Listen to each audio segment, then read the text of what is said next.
Buenas, buenas, ¿qué tal? Estamos aquí desde un nuevo setup y para toda la teoría de algoritmos 1 unida, la clase de algoritmos, teoría de algoritmos 1, en este caso algoritmos randomizados, la primera clase que vamos a tener de algoritmos randomizados, que van a ser dos. ¿Sí? Ahí estamos, vamos a tener un puntero. Bien. Y vamos a arrancar directamente. Ya saludamos a la gente. Llegando gente. Bien. Entonces, vamos a hablar de aleatoriedad. ¿Sí? Aleatoriedad en el sentido de que, en cierto sentido, el universo es muy confuso realmente. ¿Sí? Podemos decir, porque hay cosas que hemos visto. Tenemos el mundo, el universo se comporta de manera aleatoria. ¿Sí? Y eso en muchos casos significó que hemos tenido que diseñar algoritmos para enfrentarnos a esa aleatoriedad, digamos, a esa multiplicidad de entradas que puede llegar a tener nuestro algoritmo, ¿sí? Tan aleatoria como las que nos pueda presentar el mundo, ¿sí? Y para eso nos preparamos, para que nuestros algoritmos sean correctos en función de hacer lo que tienen que hacer, más allá de las distintas posibilidades que pueda llegar a tener los valores de entrada a la función del algoritmo, ¿sí? Y queremos actuar de forma correcta. Naturalmente, si un algoritmo pide que el vector llegue ordenado, tomamos como precondición que el vector llegue ordenado, pero para todos los vectores ordenados que pueden llegar, siempre trabajamos de forma correcta en el algoritmo particular. Lo que vamos a ver hoy es algoritmos randomizados, ¿sí? Que es un poquito otra forma de ver la aleatoriedad, ¿sí? Y en este caso, lo que vamos a hacer es permitirle al algoritmo en sí tomar decisiones al azar, ¿sí? Normalmente estamos acostumbrados a tener algoritmos determinísticos que empiezan, les piden hacer algo, hace lo que tiene que hacer y terminan, ¿no? En este caso, los algoritmos van a poder tomar decisiones al azar, entonces van a poder funcionar de diferentes maneras dependiendo de cómo sea el resultado de esas decisiones del azar, ¿sí? Ahí está. Eso independientemente de los valores de entrada. O sea, capaz los valores de entrada tienen una forma, tienen otra forma, pero lo importante es que nuestro algoritmo por dentro puede tomar esas decisiones al azar y por eso el rol de la aleatoriedad es un factor intrínseco e interno al algoritmo. ¿Sí? Y ustedes se preguntarán, ¿por qué? ¿Por qué nos hemos tenido que enfrentar a cosas al azar del mundo? ¿Sí? Ahora queremos además incorporar la aleatoriedad dentro del algoritmo en sí. Bueno, vamos a ver que eso nos permite tener algunas ventajas. Por ejemplo, podemos hacer modelos más potentes, ¿sí? Internamente trabajan con azar y resulten ser más potentes a modelos que son solamente determinísticos. Por otro lado, algunas como detallitos que podemos decir que, por ejemplo, vamos a decir, un algoritmo determinístico eficiente que calcula la respuesta correcta a un determinado problema, puede verse como un caso particular de un algoritmo randomizado que da la respuesta correcta con alta probabilidad, ¿sí? Es decir, yo corro mi algoritmo randomizado que da la respuesta con alta probabilidad y las veces que me da la respuesta correcta se comporta como si fuera un algoritmo determinístico eficiente, con la diferencia de que no es determinístico, es randomizado, ¿sí? En cierto sentido es como es un caso particular uno del otro. Y por otro lado, un algoritmo determinístico eficiente que calcula la respuesta correcta puede verse como un caso particular de un algoritmo randomizado que tiene la expectativa de complejidad temporal eficiente, ¿sí? Un algoritmo que típicamente tiene una complejidad temporal eficiente, entonces puede verse como ese caso particular de un algoritmo determinístico que es eficiente. Luego, un algoritmo randomizado podría resolver un problema que podríamos no poder resolver de forma eficiente por un algoritmo determinístico, ¿sí? Entonces, de alguna manera, nos movemos de dominio y empezamos a escribir algoritmos randomizados que tienen la capacidad de resolver problemas que de forma determinística no tenemos la capacidad o lo podemos hacer de forma más eficiente. Y normalmente son algoritmos conceptualmente más sencillos de entender e implementar, ¿sí?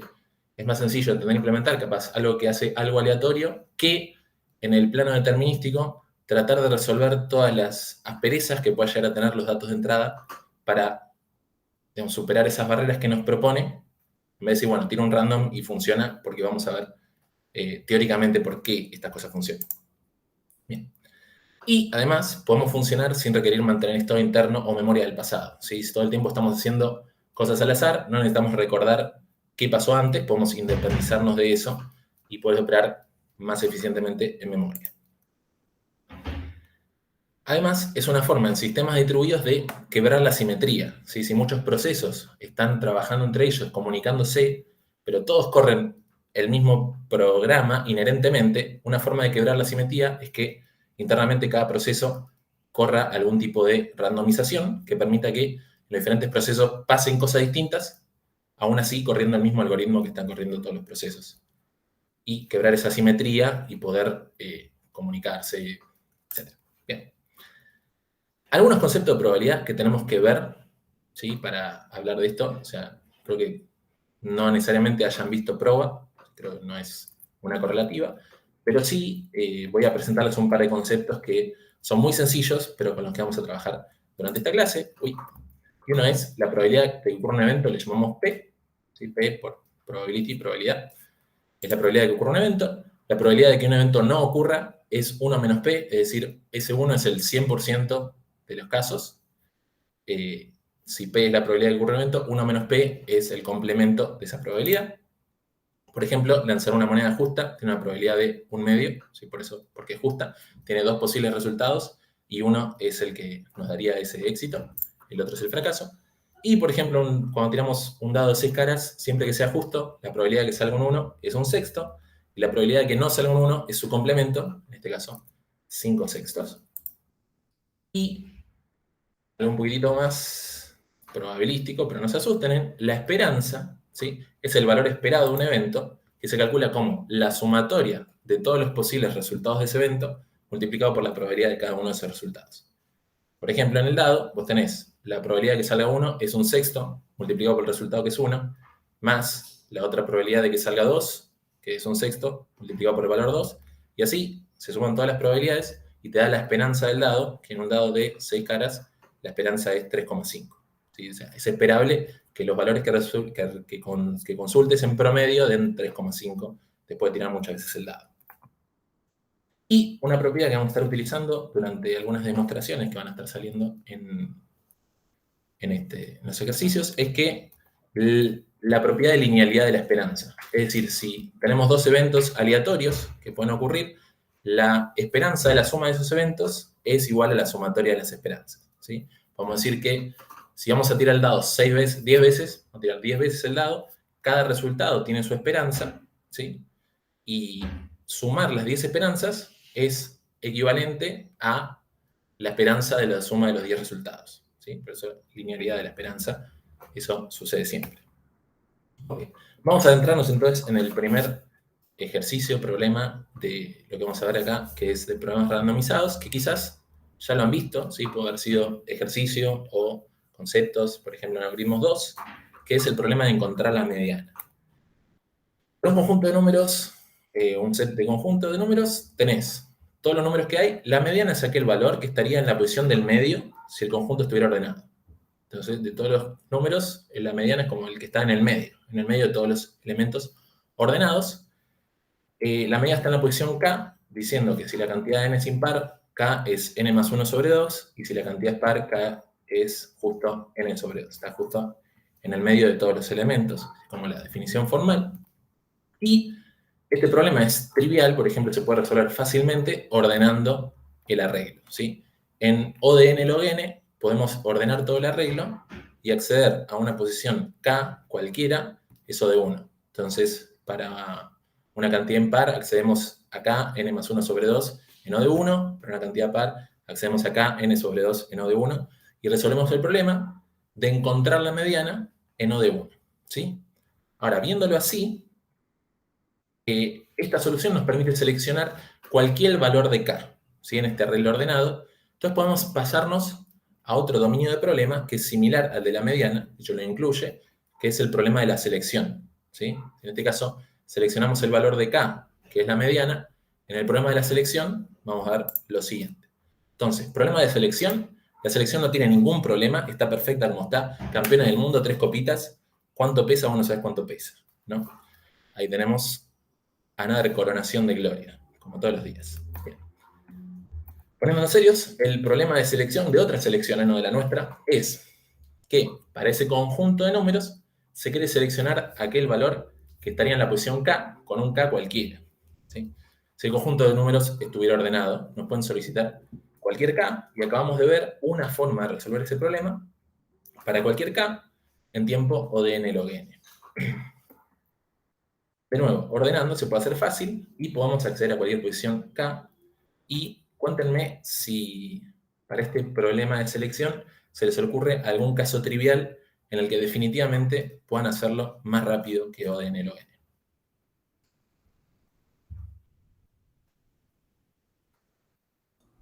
¿Con un arreglo con un solo elemento?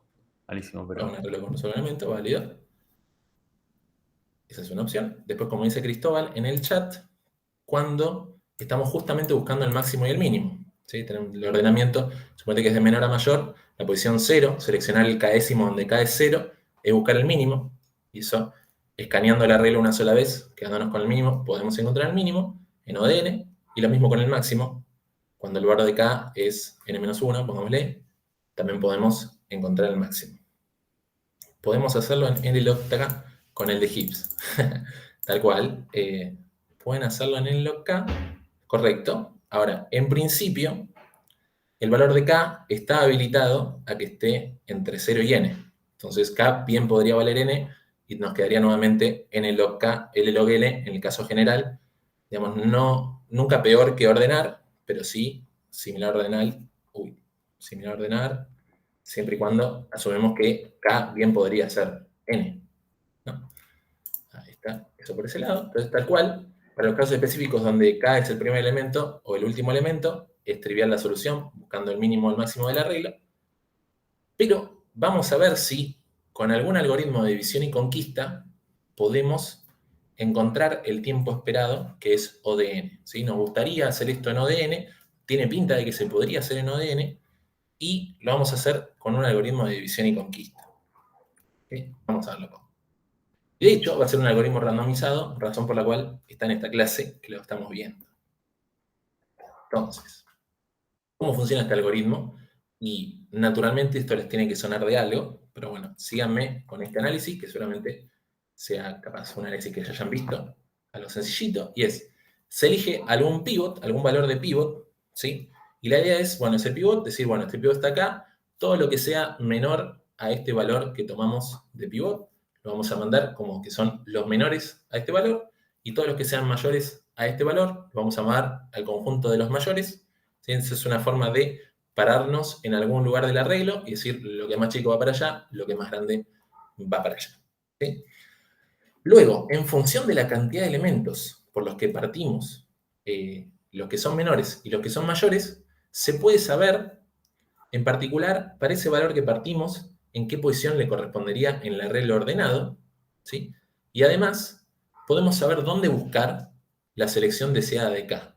¿Sí? Si K es menor a esta posición en la que quedó el pivot, tenemos que buscar dentro de los menores. Si K es mayor, tenemos que buscar dentro de los mayores. Ahí tenemos un dibujito, tenemos este valor X, que sería nuestro A sub I, nos separa todos los que son menores, todos los que son mayores, que se entienda, este arreglo no está ordenado. Simplemente todos los que son menores a X están del lado izquierdo, todos los que son mayores a X están del lado derecho, y ya nos tiramos directamente con el código, elegimos el pivot, y para todos los elementos que están en nuestro conjunto, podemos mandar a la izquierda, al S menos, todos los que son menores, vamos a mandar al S más, todos los que son mayores, y, por ejemplo, si el tamaño de los que quedaron menores es exactamente K-1, significa que el elemento por el que partimos el arreglo es exactamente K. Entonces ya podemos devolver ese elemento, lo encontramos. Es el valor del késimo elemento para este problema. ¿Sí? Si la cantidad de esos elementos es mayor que K, significa que K vive dentro de esos elementos que son menores a X, entonces lo buscamos ahí, ¿sí? Llamamos recursivamente solamente a uno de los lados del arreglo con el conjunto de los menores, y en caso contrario, tenemos que buscar a la derecha, pero bueno, tenemos que ajustar el valor de K por esos K-1 que ya desestimamos del arreglo S-, entonces ahí está. Todos esos elementos, se modifica un poquito el índice de K por los elementos que ya tuvimos en cuenta del lado izquierdo. ¿Sí? Y esto, lo importante es que, sin importar de qué manera seleccionamos el pivote, el A sub I, este algoritmo es correcto. ¿Es correcto por qué? Porque siempre busca donde tiene que buscar. Si es el elemento, revolvemos el elemento. Si hay que buscar hacia la izquierda, buscamos a la izquierda. Si hay que buscar hacia la derecha, buscamos a la derecha. ¿Sí? La única duda que les podría llegar a quedar con este algoritmo en particular es en esta función que no hemos definido, que sería elegir el pivot. ¿Okay? Un mensajito en el chat. Me parece bastante rápido ese algoritmo. Bien. Ok. Eso capaz fue respondiéndole a Felipe. Pero bueno, esto estamos deseando tratar de hacerlo en ODN. ¿Sí? Les pregunto, este valor de A sub I, ¿dónde les gustaría que quede para este algoritmo de división y conquista? ¿Sí? Si yo digo, bueno, me paro en A sub I y mando algunos elementos para allá, mando algunos otros elementos para allá, ¿cómo me gustaría elegir el valor A sub I para que, digamos, este proceso de división y conquista me quede lo más fácil de analizar y lo más rápido posible de hacer? ¿Sí? Dice Nacho, correcto. En la mitad, y Cristóbal dice algo muchísimo mejor, que dice el valor de K, pero claro, ese es el caso particular, donde directamente resolvimos en una sola pasada, pero en general nos gustaría que quede en la mitad, tipo búsqueda binaria, ¿no? Sé que tengo en la mitad, parto el arreglo en dos, exactamente la mitad, y busco donde tengo que buscar. Eso sabemos que estamos, digamos, perdiendo la cantidad de elementos lo más rápido posible para encontrar el elemento sea donde sea que esté. ¿Sí? Entonces, volvemos al principio de la clase, donde decimos, nos encantaría que este elemento que estamos seleccionando sea justo la mediana, cosa de buscar mitad para un lado, mitad para el otro. Están viendo que ese elemento es justo la mediana. Bueno, ¿cuál es el costo de este algoritmo? El costo de buscar el pivot, que ya les adelanto que no les voy a adelantar nada, porque bueno, podríamos buscar el pivot, ¿sí? Una vez que tenemos seleccionado el pivot, es un costo lineal separar los sets, el S menos, el S más, eso cuesta lineal, y después habría que tener en cuenta el costo de la llamada recursiva para calcular la complejidad total del algoritmo. El tiempo de la llamada recursiva depende del nuevo tamaño del set a seleccionar, y como estuvimos diciendo recién, nos encantaría que el pivote genere una reducción significativa del tamaño del set, en particular, que quede justo en el medio el pivote para mandar mitad y mitad para un lado y para el otro, y que esto funcione lo más rápido posible y de maravilla. ¿Sí? Entonces, ahí es donde acabamos de decir, que el pivote sea la mediana, sería genial, ¿sí? Entonces, nos quedaría ya la ecuación de recurrencia resoluble por el teorema maestro, ¿no? Tenemos nuestra complejidad, es una función de una llamada recursiva a un arreglo que es exactamente de la mitad de tamaño, más alguna constante por n, o sea, esto es O de n, la parte de el costo lineal de separar los sets, ¿sí? Y metiendo eso en el teorema maestro, podríamos decir que este caso ideal nos da O de n, ¿sí? A ver en el chat. Ajá, bueno, hay gente spoileando en el chat, interesante. Seguimos. Bueno, pregunta, entonces, ¿qué es lo que está mal de todo este desarrollo que estamos planteando?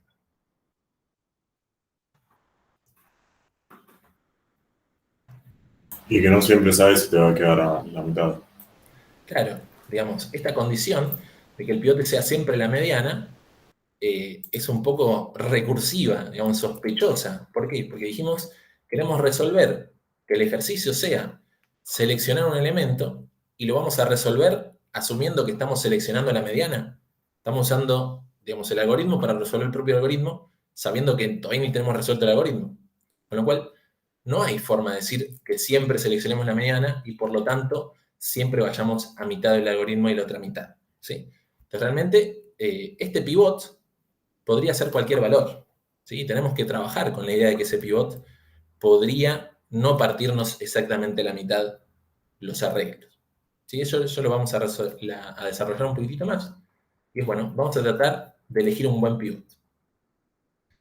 ¿Cómo hacemos para elegir un buen pivot? ¿Sí? Pensé que estabas preguntando, pero... Sí, no, pero decilo. No hay respuestas equivocadas.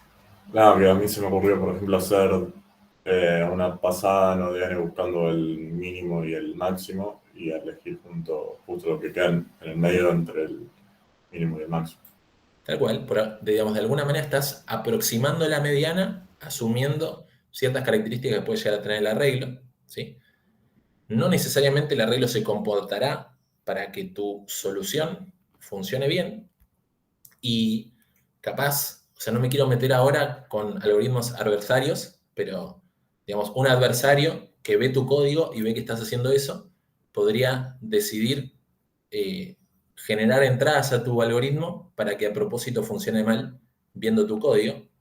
Y esto es algo que de alguna manera nosotros contrarrestamos con los algoritmos randomizados, ¿sí? Entonces, como escribir en el código eso que vos estás comentando, que es astuto, puede generar que un adversario nuestro se aproveche de eso y haga que nuestro algoritmo funcione mal, vamos a hacer todo lo contrario y el pivote lo vamos a elegir de otra manera. ¿Sí? Entonces, estoy en una diapositiva atrás de lo que pensaba que estaba. Es decir, no podemos poner como condición elegir la mediana, porque la estamos buscando, ¿sí? Nos encantaría que este pivote esté bastante centrado, ¿sí? Mientras no esté demasiado en las puntas, y estas son cosas que ahora vamos a definir un poquito mejor, mientras no esté demasiado en las puntas, si el pivote está lo suficientemente centrado, esto va a andar bien, ¿sí? Lo que necesitamos es que en cada paso del algoritmo achiquemos por lo menos en un factor 1 menos epsilon, ¿sí? Se puede decir quizás para un epsilon bastante chico, pero mientras cada vez que hacemos esta subdivisión estemos ganando una proporción del arreglo, nos va a quedar una ecuación de recurrencia de este estilo que sigue siendo, dentro de los parámetros del teorema maestro, incluso desarrollándolo, la posibilidad de que esto nos quede en ODN, ¿sí? Puede hacer todo este desarrollo, nos sigue quedando ODN siempre y cuando ganemos por lo menos alguna proporción en cada uno de los pasos del algoritmo, ¿sí?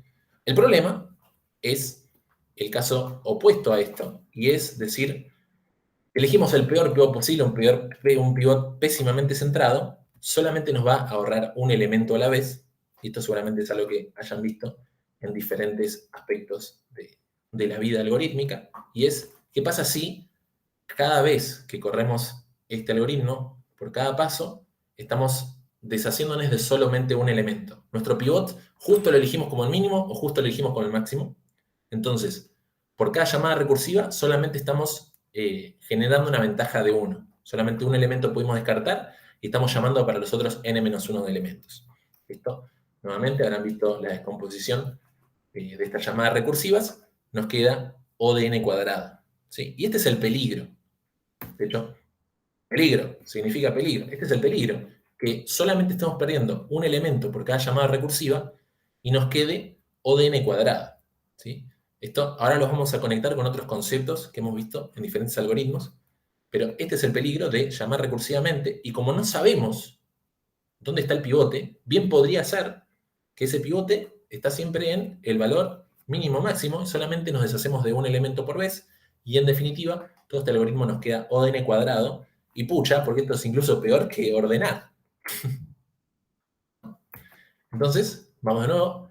Esta es la diapositiva en la que iba a volver y decir, bueno, ¿cómo elegimos un buen pivot? Y vamos a tomar la filosofía de Thanos. Vamos a decir que un buen pivot es elegido al azar, de forma despasionada, igual para ricos y pobres. ¿Sí? Vamos a elegir el pivote al azar. Qué coincidencia ver esto en la clase de algoritmos randomizados. Bien. ¿Qué pasa si el pivote lo elegimos al azar? Ahora vamos a meter un poquitito en cositas matemáticas, pero un poquito para, digamos, aproximarnos a ver por qué es que esto funciona y por qué han demostrado matemáticos grosos que esto funciona, y vamos a usarlo en la vida. Bien.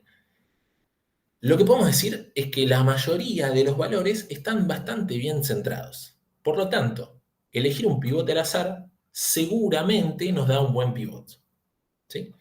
Esto lo podemos ver con un dibujito, por ejemplo. Podemos decir, los buenos pivots están acá, ¿sí? Bien por acá. Los malos pivots están hacia los extremos. No, esto pensándolo como el arreglo ordenado. Si pensáramos el arreglo ordenado, la mayoría de los pivots, muchos buenos pivots hay, y hay otros malos pivots que me reducen menos el tamaño de nuestros arreglos. Entonces, Vamos a decir formalmente, por lo menos para esta demostración, o mostración, que la mitad de los valores vamos a decir que están bastante centrados, es decir, elegir cualquiera de estos pivotes que están acá en el centro va a ser una buena decisión. Eso es lo que vamos a decir que tenemos. Entonces vamos a ver directamente la demostración de por qué si tomamos estos buenos pivotes, pasan cosas buenas, y además un poquito meternos en esto de la probabilidad de elegir un buen pivot, y cómo eso luego se desenvuelve con el algoritmo. ¿Sí?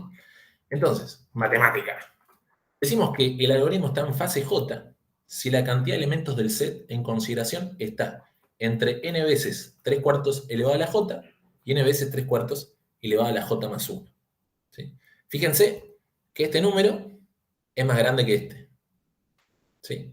N elevado a la 3/4 de j más 1 hace que 3/4, como es un número menor a 1, mientras más veces se eleva, más chiquito hace. Entonces, estamos haciendo que el arreglo se achique, ¿sí?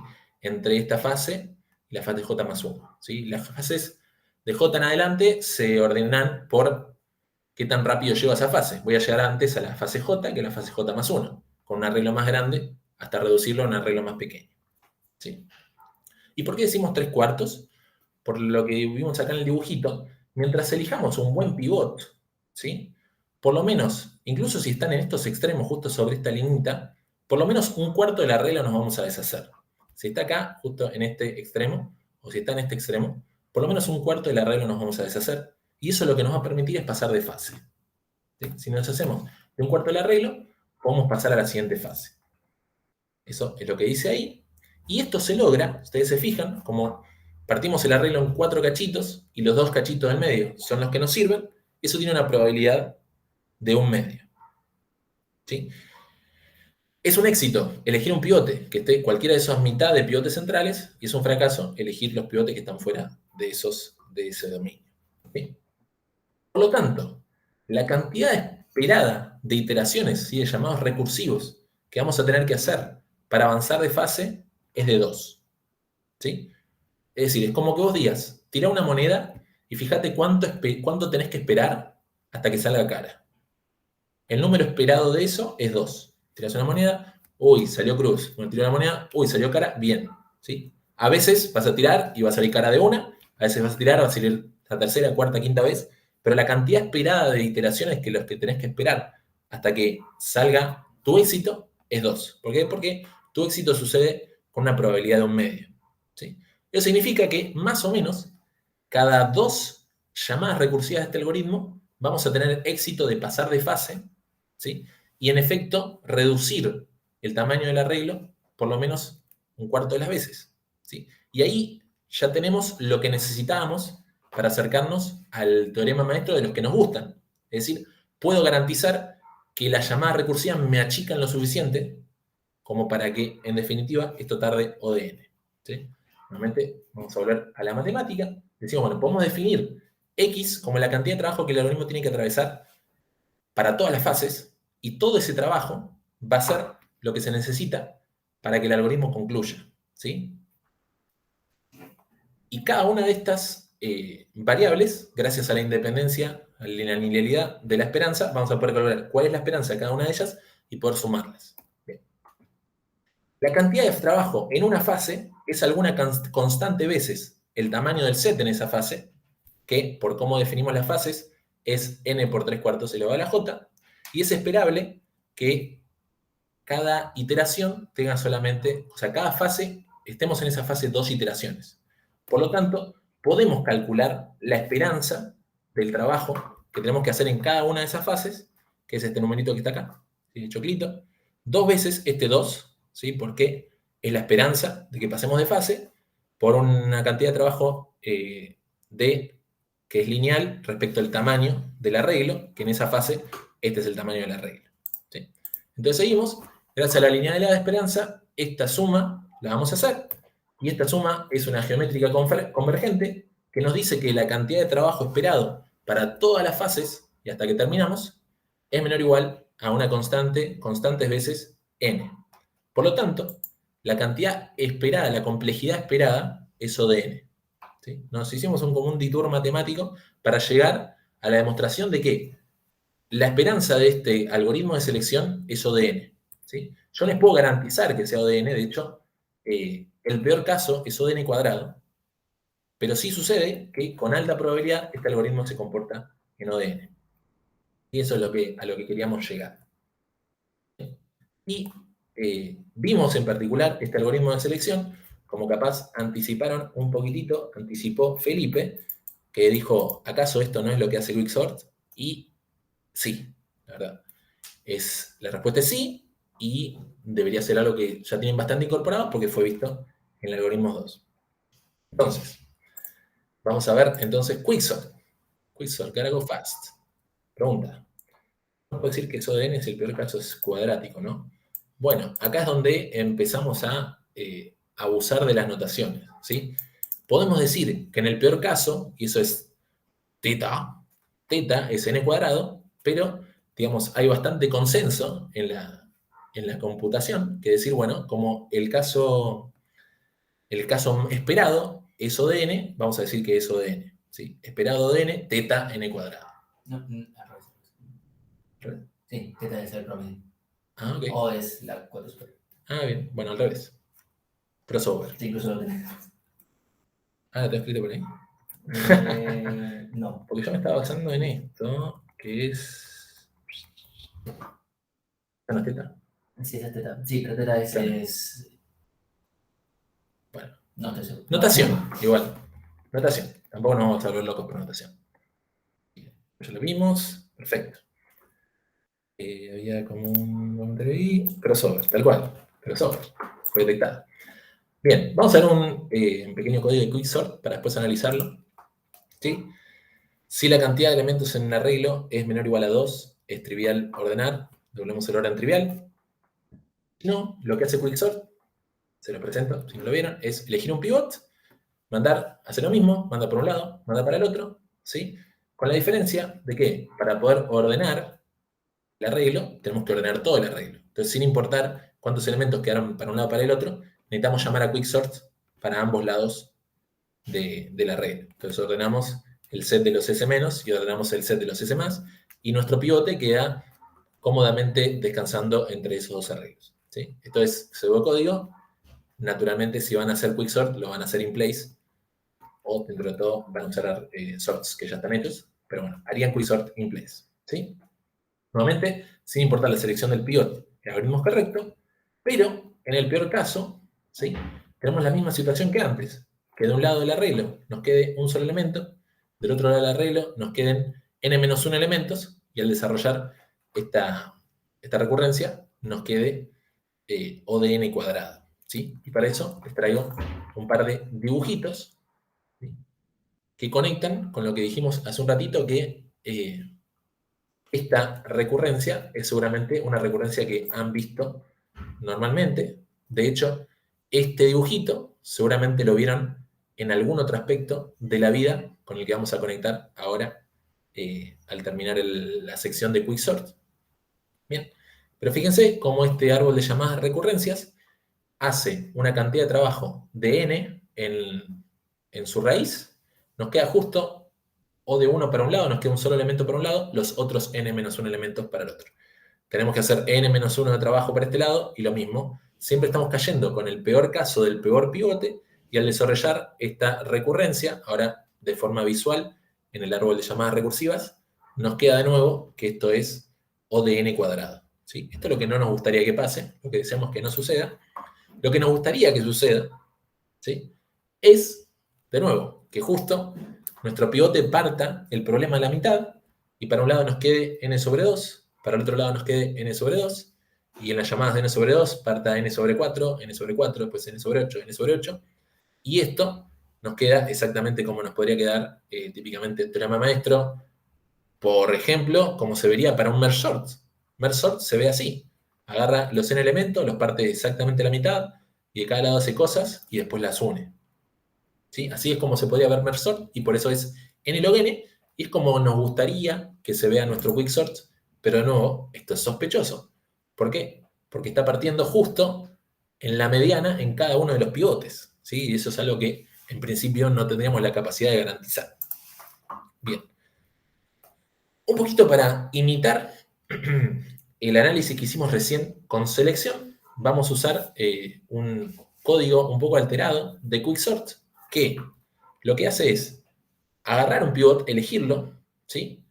Fijarse si ese pivote es central, o sea, hacerle el trabajo necesario para calcular el conjunto de elementos menos a ese pivote y los conjuntos mayores a ese pivote, pero en particular, si ese pivote no resultó ser central, es decir, no me descarta por lo menos un cuarto de los elementos, simplemente se descarta esa iteración y lo vuelve a intentar, ¿sí? Y de nuevo, digamos, imitando el análisis que hicimos recién, eso debería pasar como mucho, como esperadamente, 2 veces por fase. No nos debería pasar mucho más de 2 veces por fase. Esa es la cantidad esperada de veces que debería pasar. Por lo tanto, cada llamada recursiva que logramos hacer, efectivamente avanzamos de fase. ¿Sí? Eso para hacer más o menos un poco el análisis, ahora un poquito matemático. ¿Sí? Entonces, el tiempo esperado del algoritmo para un set S, sin contar las llamadas recursivas, es lineal sobre ese set, ¿sí? Y como mucho, en esa fase vamos a hacerle una cantidad esperada de veces de 2. Eso es lineal en la cantidad de S, ¿sí? Y de nuevo, vamos a hacer este análisis con las fases, pasando de fase cuando reducimos el arreglo significativamente. Pero nuevamente, partir con un pivot central nos genera pasar de fase. Si no elegimos un pivot central, no pasamos de fase, descartamos ese trabajo y de hecho podríamos no descartarlo y el algoritmo correría un poquito más rápido, pero la idea es que esto sea lo más sencillo posible para explicar a nivel matemático y después eso se traspola a cualquier quicksort que igual aproveche la cantidad de trabajo que hizo. Total, no resta, sino que suma. Nuevamente, tenemos las fases, hacemos la esperanza para una fase J, ¿sí? Es O de n para cada J, de la misma manera que lo acabamos de calcular, siendo n la cantidad de elementos que hay en ese arreglo. Y por línea de esperanza podemos sumar para todas las fases, ¿sí? ¿Y cuál es la cantidad máxima de fases? Sabiendo que siempre dividimos el arreglo por esta constante que es menor a 1, sabemos que es logaritmo de 4/3 de n, es decir, es O de log n. Entonces, si en cada fase se hace un trabajo O de n y tenemos una cantidad de fases O de log n, nos queda exitosamente, hemos calculado la complejidad algorítmica de Quicksort, que es O de n log n, ¿sí? Un poco imitando lo que fue el análisis del algoritmo de selección. Y esta es la razón por la cual decimos, sí, Quicksort es O de n log n, si bien tiene un caso, terrible caso, que nos queda O de n cuadrado. Incluso con este algoritmo puede tardar infinito, potencialmente. O sea, hay un universo en el cual este algoritmo nunca termina. Tal cual. Este algoritmo en particular, si no hace suficiente trabajo, lo descarta. Entonces, en algún universo donde siempre elige un man pivot, podría no terminar. Tal cual. Estadísticamente, Claro. Improbable. Yo ya corroboré, una vez codié Quicksort y anduvo, así que no estamos en ese universo. Tal cual. Por otro lado, nadie va a utilizar el algoritmo que acabamos de proponer en la práctica, ¿no? Van a usar un algoritmo que se asegure terminar, incluso aunque sea O de n cuadrado, que normalmente no tarda n cuadrado. Con alta probabilidad no tarda O de n cuadrado. Ahí sería estadísticamente imposible. Sería estadísticamente improbable. Tendrías que... La probabilidad es 0, pero aún así puede pasar. Claro, tal cual. Es como 1 sobre n factorial. Una cosa así. No, la probabilidad es 0, es literalmente 0. Claro. Que no termine, claro, de que no termine. La probabilidad es 0, pero puede Tal pasar. cual. Pero es 0,00000000000. Sí, Es 0. 0. Sí, pero con muchos ceros, con muchos comas ceros. Sí. Pero nunca terminan, son siempre ceros. Sí. Pero hay muchos ceros después de la coma. Es imposible que no termine. No, tienen probabilidad 0, pero puede pasar. Es igual, ¿cuál es la probabilidad de que Claro. en un intervalo de 0 a 1 agarres al azar el número 0,554? La probabilidad es 0, pero puede pasar. Sí. O, no sé, armás un dardo que tiene infinitos puntos, tirás el dardo y cuál es la probabilidad de que justo cayera donde cayó. Era 0, pero cayó ahí. Pero bueno, nada, vayan a la prueba. Cualquier cosa, no somos profesores de prueba, somos profesores de algoritmos. No le cuenten a Gemina que estamos diciendo estas cosas. Bien. Tal cual, como un punto en la función continua, ¿sí? Yo le tiro al azar un punto en la función continua, pegarle justo a ese punto, La probabilidad era 0, pero fui y lo hice, y dio. Sucedió algo con probabilidad 0. Después podemos acumular probabilidades con intervalos. Vayan a probar. Bien, ejemplos. Este algoritmo podría correr así, donde justo elige todas las medianas. Entonces, una cantidad de 16 se parte en 8 y 8, como vimos hace un ratito. Solo que este dibujo lo hice antes de robar el otro dibujo. Así que ahí está. O podría correr así. Y se fijan, en este caso siempre está por lo menos ganando un cuarto. O sea, esos 3 cuartos para un lado, 3 cuartos para el otro. Siempre lo está haciendo. En este caso, tira 3 cuartos para la izquierda, un cuarto hacia la derecha. En este caso, 3 cuartos para la derecha, un cuarto hacia la izquierda. Pero, en definitiva, está funcionando bastante bien. Y la profundidad de estas llamadas recursivas son siempre logaritmo 4/3 de n. ¿Sí? Por lo tanto, no estaría quedando esa complejidad esperada de O de n log n. ¿Bien? ¿Qué es lo que ganamos entonces con la elección aleatoria del pivote? ¿Sí? Tenemos que el tiempo del algoritmo es independiente del orden de los elementos de entrada, y ahí conecta un poco con lo que había Nacho hace un rato. ¿Qué pasa, Nacho? Nos podría pasar que nuestro adversario, nuestro maligno némesis, podría ser, ve nuestro código y dice, está tratando de elegir un número más o menos numéricamente en la mitad del mínimo y el máximo. Entonces lo que le voy a hacer es poner un montón de números que están en el medio, que son todos muy similares, y en los extremos le pongo números muy extremos. Entonces, al tener el máximo demasiado grande, siempre que tratamos de elegir el pivote, nos queda que el pivote es el máximo. Entonces siempre perdemos de a un elemento por vez. ¿Sí? Eso, bueno, nada, ven cómo se implementa, entre comillas, cómo ese adversario implementaría eso, pero podría hacerlo.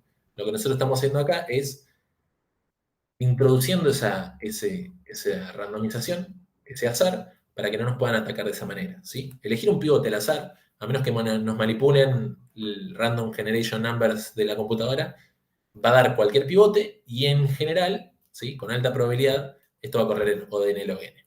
¿Sí? No hay un conjunto de datos de entrada que pueda garantizar el peor caso, y el peor caso solamente surge de una serie de desafortunadas selecciones aleatorias, ¿sí? Que, digamos, está estudiado por cómo se comporta Quicksort en la práctica empíricamente, situaciones que no suelen ocurrir, ¿sí? La gente trata de hacer Quicksort, y Quicksort tarda O de n log n, lo cual coincide con los análisis teóricos de su complejidad. ¿Bien?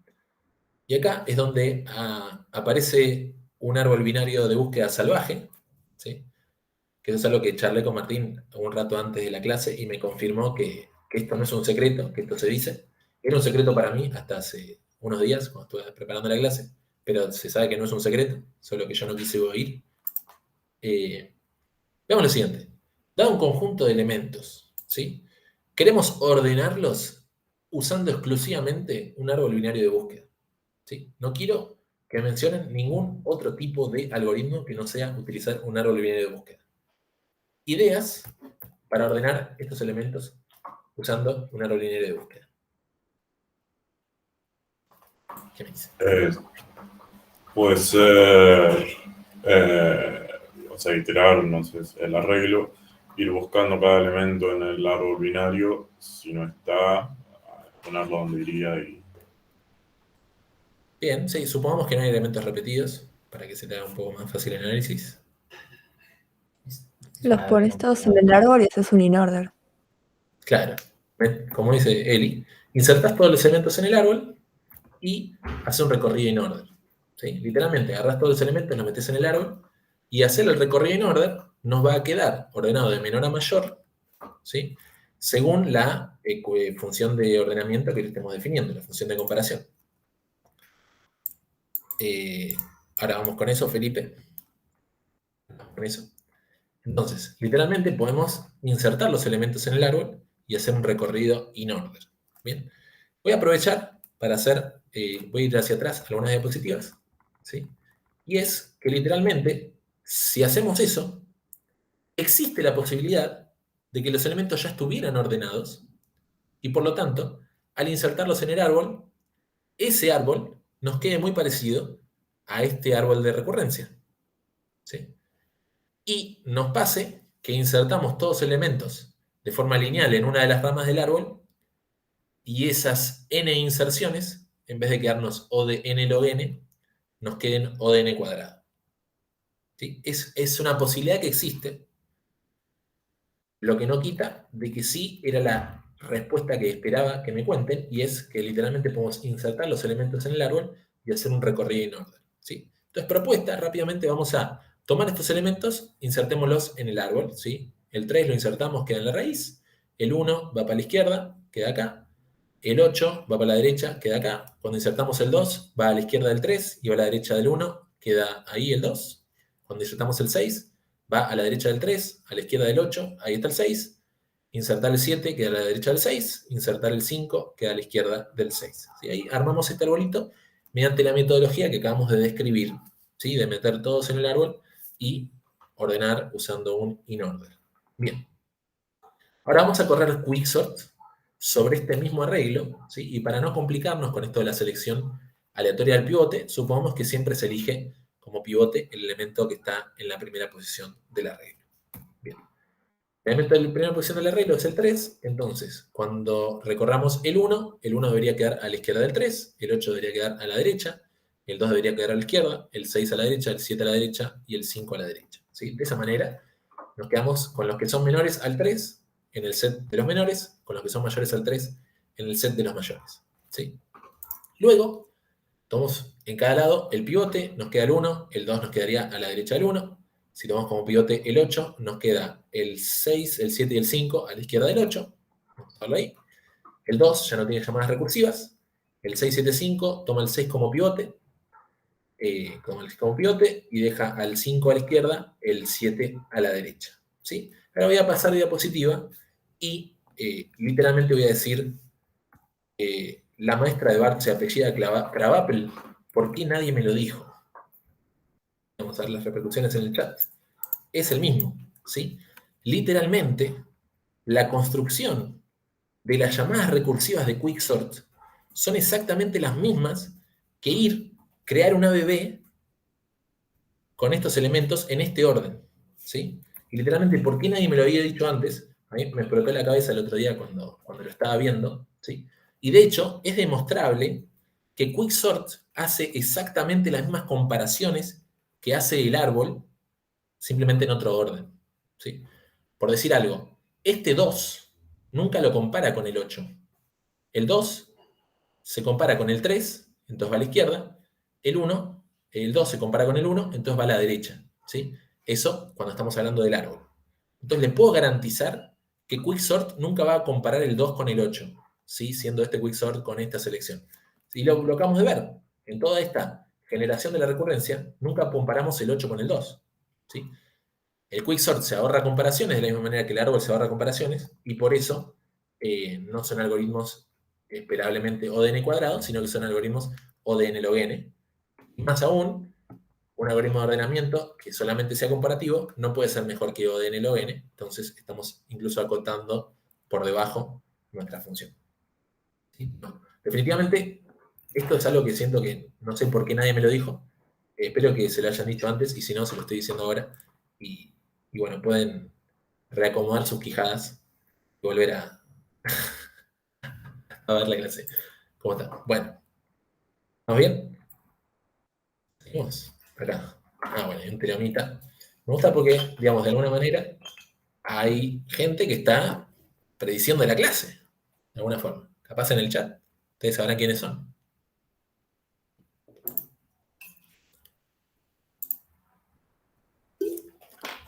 Teorema para el ABB. ¿Sí? La altura esperada de un árbol creado en orden aleatorio es O de log n. ¿Sí? Fuertes declaraciones. Esto es probable. ¿Sí? Cualquier cosita, les puedo redirigir a la demostración. Esta demostración la hacen en vivo en una clase del MIT. Ahí está el link a la clase. ¿Sí? Y solamente les tomo una horita. Así que, ¿quién no tiene una horita de su vida para ver cómo se demuestra que agarrar elementos que van a ir a una ABB, mezclarlos y después meterlos en la ABB, tiene una altura esperada de árbol de orden logaritmo de n. ¿Sí? Eso es muy fuerte. De hecho, es una altura esperada de O logaritmo de n con alta probabilidad, que es una definición matemática que capaz vemos en un ratito, si no se la menciono. Y es un resultado que vamos a estar usando durante esta clase, de hecho. Bien. ¿Está ahí? Bueno. Es como cosas muy potentes que están sucediendo, que no podemos llegar a alcanzar la trascendencia que tienen en la vida. Bien. Veamos, nos vamos a cambiar de dominio, vamos a hablar de listas ordenadas. ¿Sí? Entonces, motivación. Nos gustaría tener una lista de ordenadas, ¿sí? Una lista, unos datos ordenados, para poder buscarlos más rápido, ¿no? Por ejemplo, yo tengo un arreglo que está ordenado, puedo buscar ese arreglo en orden logaritmo de n. Y las búsquedas en este arreglo van a ser del orden logaritmo de n. ¿Bien? ¿Cuál es la desventaja? Pregunta Felipe, la única ventaja ahí de Quicksort sería que es in place. Bueno, Quicksort tiene la ventaja de que es in place. Por ejemplo, el ABB tiene la ventaja de que es una estructura que se comporta de forma dinámica. Entonces, en el futuro, si querés insertar más elementos y tenerlos ordenados, puedes usar un ABB. ¿Sí? Pero bueno, Quicksort tiene muchas ventajas, típicamente porque es un ordenamiento y porque es rápido, entonces se usa mucho. ¿Sí? De hecho, muchos de los ordenamientos que están implementados dentro del lenguaje de programación usan bases de Quicksort y aparte hacen unos tweakings, unas modificaciones para asegurarse de nunca caer o tratar de asegurarse de nunca caer en ese caso, en el peor caso posible y empíricamente son muy rápidos. Si tiene quick en el nombre suele estar bueno, claro. El único detalle es que dirías que, bueno, Oare, ¿no? Oare, que es quien creó el Quicksort, le puso Quicksort y faltó que alguien vaya y diga, bueno, pero a ver, ¿es rápido en serio o solamente es un truco marketinero? Porque podría ser solamente publicidad. Pero sí, resultó que Quicksort era rápido y se hizo popular. No quiero tirar el dato incorrecto. Quicksort Oare. ¿No? Sí, vale. Bien. Seguimos. ¿Cuál es el problema con tener arreglos ordenados? Si vemos que se modifican dinámicamente.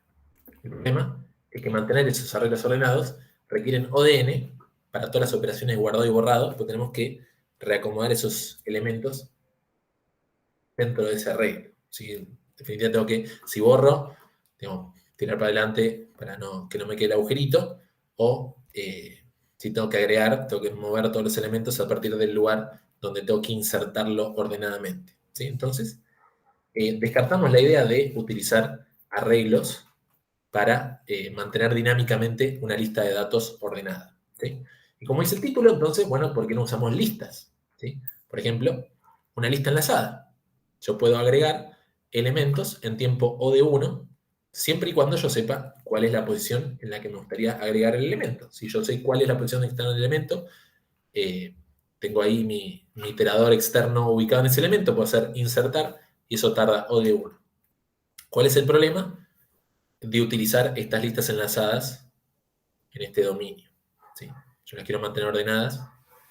¿Cuál es la operación que no está haciendo lo suficientemente rápido, tanto como me gustaría? Acceder a esa posición deseada.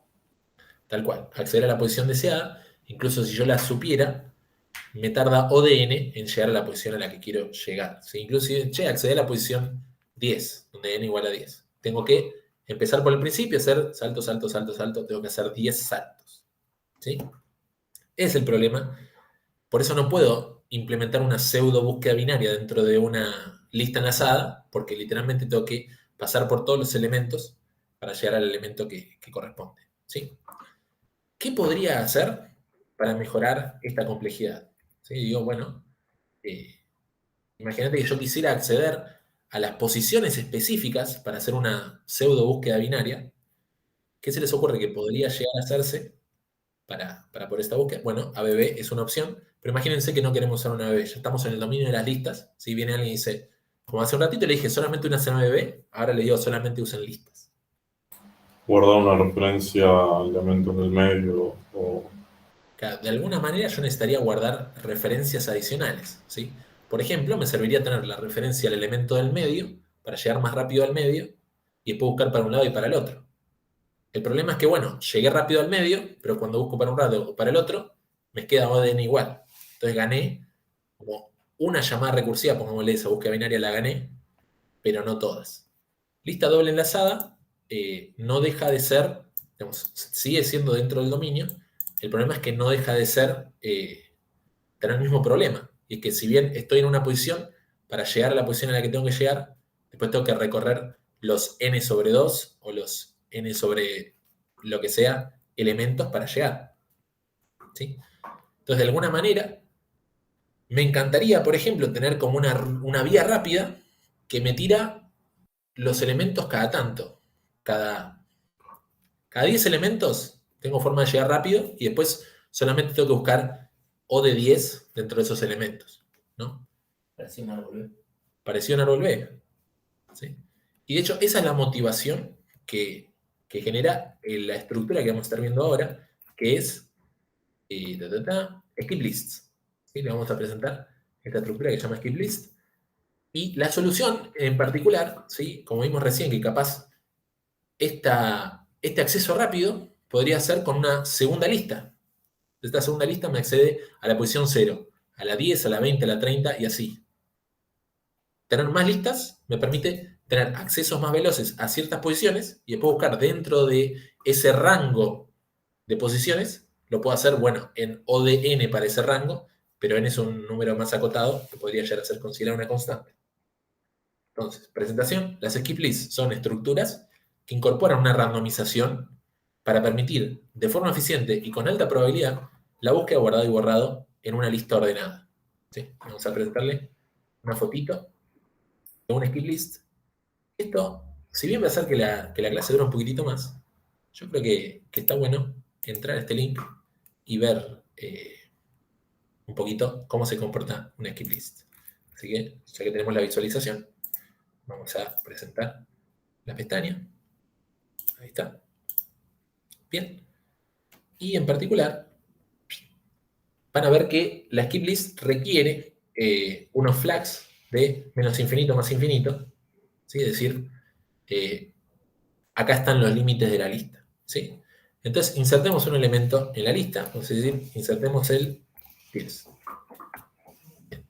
Lo insertamos. Ahí está. El 10 va a la derecha de menos infinito, a la izquierda de más infinito. Y fíjense lo que pasó. Están pasando muchas cosas. Están pasando demasiadas cosas. Voy a reiniciar esto. Ahora vamos a ver qué pasó, pero pasaron demasiadas cosas. Vamos a insertar. Ahí. Perfecto. Insertó el 10. ¿Sí? Ahora recién vieron que empezaron a pasar cosas hacia arriba. ¿Sí? Y esto funciona así. La skip list, cuando encuentra dónde tiene que insertar el elemento, tira una moneda para ver si crea una lista de orden superior, o si ese elemento lo promueve a la lista que está más arriba. ¿Sí? Entonces, por ejemplo, yo tengo que agregar el 20. ¿Sí? ¿Qué va a pasar? Desde menos infinito lo va a buscar, va después del 10, lo busca, cuando llega a infinito se da cuenta que no lo encuentra. Entonces va a agregar el 20 entre el 10 y el infinito. Ahora, después se va a preguntar si conviene tener una vía rápida para llegar hasta el 20, ¿sí? Y eso se lo va a preguntar tirando una moneda. Entonces vamos a insertar, ahí está, va hacia la derecha, guarda el 20 y dice, bueno, habrá que tirar una moneda. La moneda dio que sí, entonces lo colocamos arriba, ¿sí?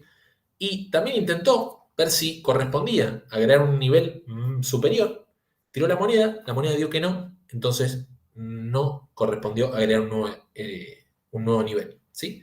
Pero ¿qué está pasando ahora? Si yo tengo que buscar algún elemento, buscar el 20, por ejemplo, tengo una vía rápida, fíjense, tengo una vía rápida para buscar el 20. Lo busco, lo encuentro al toque.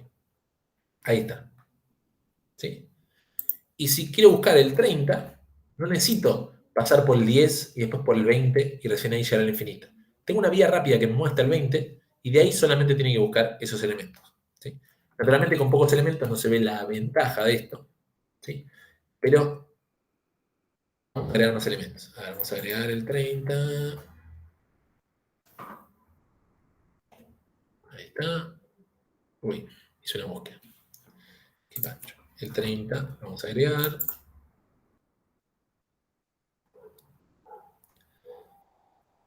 y no lo promovió. Vamos a agregar el 5.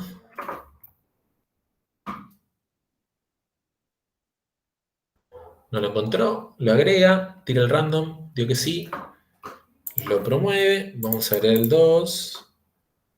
Ahí está, insert. Vámosle. Vamos a agregar el 8. Y se fijan, un poquito de trampa estoy haciendo, porque estoy condicionando las tiradas de la moneda. ¿Sí? Si están fijándose, acá puedo escribir qué valores dan las tiradas de la moneda para un poquito ver las mejores propiedades de esta estructura. ¿Sí? Ahora, esta estructura se crea al azar. Yo estoy condicionando un poco el azar para que se cree a conveniencia de la explicación, ¿sí? Pero fíjense que acá tenemos una skip list bastante copada, ¿sí? De hecho, si tenemos que buscar un elemento, esto seguramente se comportaría muy parecido a búsqueda binaria. Primero, trata de buscarlo acá, que justo nos dio la coincidencia de que se dio en el centro, y después tiene que buscar a izquierda o a derecha. Entonces, si tiene que buscar el 7, fíjense, compara con el 9, sabe que tiene que ir hacia abajo, compara con el 5, sabe que tiene que ir a la derecha del 5, llega al 5 y se fija, hacia la derecha está el 8, entonces no encontré el 7. ¿Sí? Si tengo que buscar el 10, buscarlo, viene al 9, dice, bueno, tiene que estar para la derecha, bajo, pero no para el 20 es un número muy alto, entonces bajo, vengo para acá y lo encuentro. ¿Sí? Si bien esta fabricación hace que se vea como demasiado copada las características de las skip lists, ¿sí? Esto, pudimos haber dejado que esto se cree completamente al azar, ¿sí? Y vamos a ver qué características tiene esta skip list, así como la creamos. Siempre arrancás buscando la máxima altura, digamos, sí, Tayel, esa es la respuesta correcta. ¿Por qué? Porque la altura máxima es la vía más express que tenemos, es la vía más rápida, es lo que nos permite descartar la mayor cantidad de elementos, si es que podemos descartarlos. De la misma manera que lo haría búsqueda binaria. Cuando llegas acá al 9, si yo estoy buscando un número mayor al 9, yo puedo descartar toda la que está a la izquierda de esta vía. ¿Sí? Y solamente buscar hacia la derecha. Después de buscar todo sobre esta vía y ir lo más a la derecha posible para encontrar el elemento, ahí bajo de nivel y sigo buscando el elemento que estoy buscando. Vamos a buscar el 30. ¿Está? Va a ir al 9, es lo más a la derecha posible, baja, si va hacia la más a la derecha posible, el 20 es la más a la derecha posible y ahí lo encuentra. ¿Sí? Está llegando bastante rápido. ¿Sí? Es como una lista con una probabilidad de convertir un elemento en pivote. Es una cosa así, con la diferencia de que tiene pivotes de diferentes órdenes. ¿Sí? Esto, quien entienda esto que se está diciendo, lo puede tomar como analogía, pero hay como varios órdenes. De hecho, esto también puede quedar análogo a como puede ser un árbol binario de búsqueda. ¿Sí? De hecho, esto, si lo ven así, y en vez de ver líneas horizontales, vieran líneas, digamos, diagonales, más o menos esto nos está quedando como un árbol binario de búsqueda, para este caso perfectamente feliz que yo fabriqué. ¿Sí? Pero no se olviden que esto es un algoritmo randomizado. Podría quedar de cualquier manera en la lista. Y en particular, la lista podría quedar con un pésimo caso. Por ejemplo, si las monedas siempre dan false, nunca se promueve ningún elemento y nuestra skip list se conviene simplemente una list. Usted sabe que buscar en una lista cuesta O de n, entonces buscar n veces en la lista nos quedaría O de n cuadrado. ¿Sí? La idea es que esa randomización cada tanto va promoviendo elementos y nos termina quedando un caso esperadamente feliz. ¿Sí? Y eso se puede demostrar con la misma metodología de demostración que estuvimos viendo hace un ratito en Quicksort. Una pregunta. Sí. Si sabes que hay rangos que tienen más probabilidad de que los vayas a acceder, ¿te conviene hardcodear la lista superior? Bien, puede ser. La respuesta es que sí. De hecho, el tema es que la bibliografía que yo consulté, de hecho, aprovechaba para aclarar que esto es cierto siempre y cuando no tengas una prioridad de qué elementos te interesa acceder más que otros. O sea, se asume la uniformidad de los elementos, por lo tanto, cualquier elemento se puede acceder en cualquier momento y por lo tanto, necesitamos garantizar de que el acceso a cualquiera de los elementos sea lo más rápido posible. No podemos darle como prioridad o beneficio a ciertos elementos por sobre otros. Por lo menos es, digamos, el dominio en el que viven las skip lists. Hacemos una skip list porque suponemos que todos los elementos van a ser accedidos más o menos con la misma proporción, entonces tratamos de que todos los elementos sean accesibles lo más rápido posible. Si tuviéramos otro problema donde ciertos elementos acceden más que otros, podríamos pensar una estructura de estas características, pero obligándonos a que ciertos elementos accedan más rápido, y de hecho, han visto una estructura que hace eso, ¿sí? ¿A alguien se le ocurre qué estructura hace eso? Es un montón ya. Pero me sirve para conectar un par de clases en el futuro. Una estructura, vamos a decir, tiene forma de árbol. Algunos elementos se encuentran más rápido que otros, es decir, algunos elementos están más profundos y otros elementos están menos profundos. Esto fue visto en la clase de Greedy.